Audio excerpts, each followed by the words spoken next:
Hey guys, how's it going? Hope your day is good. My day is pretty good so far. In this video we're going to do a reading in a bit, and I'll timestamp it so you can skip right ahead to the reading if you want. I thought you might like to see what I'm doing here. I'm just letting some more light into my garden because, well, it's the darkest time of year, but when the spring comes, really going to need to get some light in here to put on these veggies. Now, technically I'm trespassing because this line here is the edge of my garden, but there's no trespass law in the UK. Hey, hey. So that's coolio. And I'm not really doing anything I shouldn't be doing, so I think that's okay. I've already done quite a lot of cutting. Took some of these trees down yesterday, these small ones. I don't like cutting trees down, but if you let light in, it's good for the trees that you leave behind. So that's what I'm doing. Got all these little trunks out, and now I've got to get snipping, cut all these twigs and branches up. It's just about to be the coldest time of year, actually. It's not too bad today. I'm wrapped up warm because I just like to be nice and warm. But you know, it's about to get really cold. We're about to have the big freezing winter, so I think this is a good time to do this. And quite a weekend because we've got a full moon coming up a couple of days after I post this video, maybe just one day after actually. You never know how long it's going to take me to post.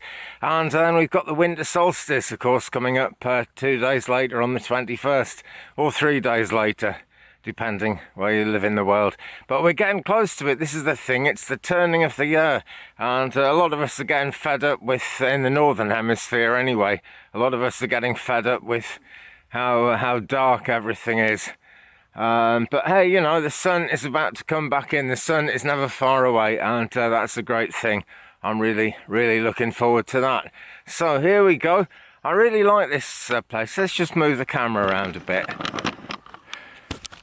and you can sort of take a look at this little bit. It's kind of a fairy dell here. I think the fairies are pretty active in this bit. It's one of the joys of living in the deep UK countryside. Well, I guess the deep countryside anyway. It doesn't have to be in UK. But this is the really Merlin-y part of my home on Merlin's Mountain. Back in the warm. Well, they say work like that with gardens and trees and stuff is back-breaking, and it is. It's not physically exhausting, you have to stand in so many weird positions, it's unreal. Anyway, today we are going to use the Sirian Starseed Tarot, which is like the biggest deck ever. It's kind of like as big as my hand, and I've got pretty big hands as well. So let's have a shuffle. We'll pull 3 out, and you can pick a card, basically. That's how we always roll on this channel. Okay, so there's the top 3. Okay, let's put those away. So here we go. Gonna go 1, 2, and 3. So pick a card now, okay? Don't wait till you've seen the card to kind of pick the ones you desire. Just go ahead and pick them, because your inner psychic will kick in, and you'll get a good reading that way. And you'll almost be giving yourself the reading. That's the thing. So here's card number 1, and it is the Adept of Flames. Now the flames in this suit represent the wands, naturally, because the wands are the fire signs, Leo, Sagittarius and Aries, and I could take this one myself actually, because I am very much a Sagittarius. And if you're a Sagittarius, happy birthday, because it's like sometime this month. It's quite an auspicious month for Saggies. We've got a full moon like we get every month. We have got the Winter Solstice and your birthday if you're a Saggy. So here is the Adept of Flames standing there in front of his candle. And the suit of flames, really representing the suit of wands in the Sirian Starseed Tarot, is, as much as anything, particularly in the Sirian Starseed deck, and you know, all decks have their own levels of inspiration, it's almost an earthiness, actually. It is the fire signs, not the earth signs, but it's an earthy kind of energy, and it speaks of the way we sort of innately know deep within ourselves the nature of this world, the world that we live in, and actually the fieriness of getting things done, which is another thing that the wands are always about, actually getting things done, taking action, is always informed by the subconscious mind, the mind that has lived so many times before throughout so many different incarnations. And the Adept of Flames is kind of like the Page of Wands in so many ways, I suppose. He's young, but he's also got some gifts about him, and he's got the ability to move things forward. So if you're struggling to move on and you pull this card, take heart, because you will be able to get more done. You will be able to make a difference, absolutely, for sure. So there is the Adept of Flames, card number 1. Okay, card number 2, and this is the middle card of the reading, of course. So if you picked all 3, which is definitely an option, this is the heart of the matter, and it's alchemy. And actually, as we come up to a full moon, and as we come up to that winter solstice time when everything changes, alchemy is what it's all about. It's a great time for making things happen in terms of alchemy. But the subconscious mind is involved here as well. This is card number 14 in the major arcana, by the way, so it's the one after the death card, when things start coming back to life. And winter is kind of the death card of nature, is it not? You know what I mean? And after the winter solstice, the light starts to come in. It gets really cold, actually, in this part of the world. Hopefully not so cold in your part of the world, but maybe it does, because I know some of you live in much colder places than me, but this is what I'm used to. And that cold kills all the bugs off. It kind of kills off the energies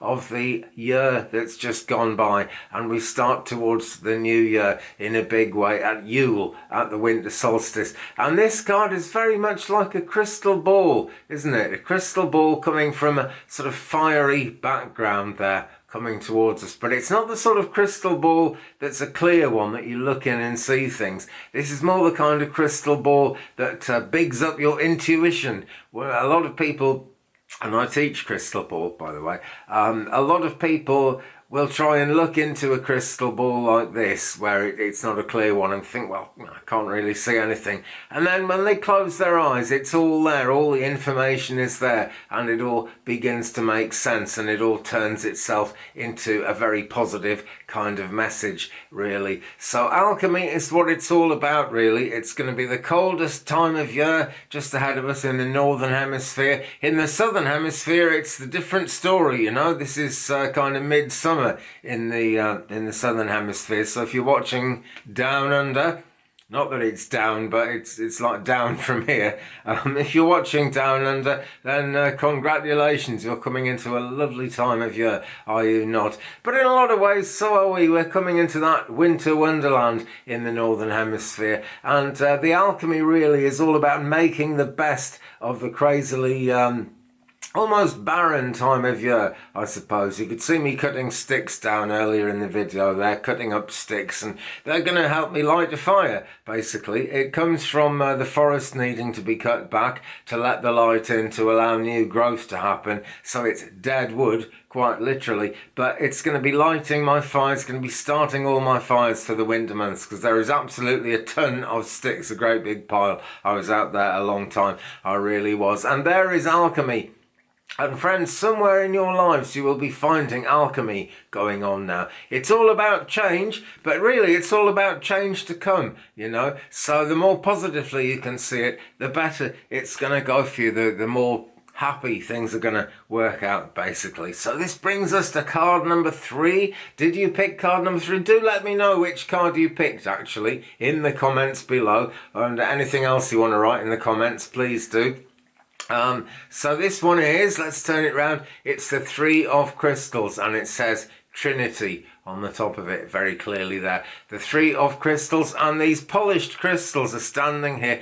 They're essentially pentacles, okay? This is the equivalent of the suit of pentacles in your average traditional tarot deck, but the Sirian Starseed has a meaning all of its own. It really does. So, in the traditional sense, they represent a labour, well done, work that's been cared about, steady progress, all of that going on there. But here, they're standing in front of these darkened windows. And again, at this time of year, we look at we look into the window of the future, and we don't really know what we're seeing through the windows into the future. But they are there, and the future is there, and the future is coming. We've got the very magical idea of the number 3, basically. It's just being an odd number is a big part of it.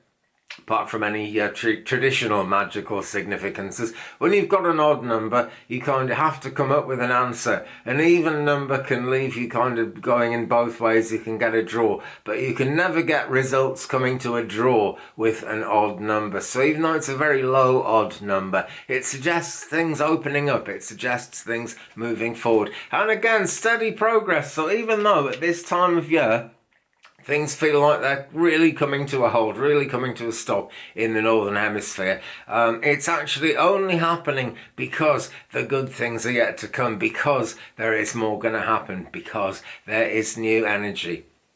So friends, there you are. Thank you very much indeed for watching. Please drop a like on this one if you've enjoyed it. Leave me a comment. Like I said, it's always good to share the journey with you guys. My apologies if you've emailed me and I haven't got back to you. So much going on at the moment. Just got to get through the thing that comes 4 days after Yule, which is never my favourite, but the kids love it, so I'm going to get stuck in and do it. But meanwhile, take good care of yourselves, friends. Do hit the subscribe button if you haven't already.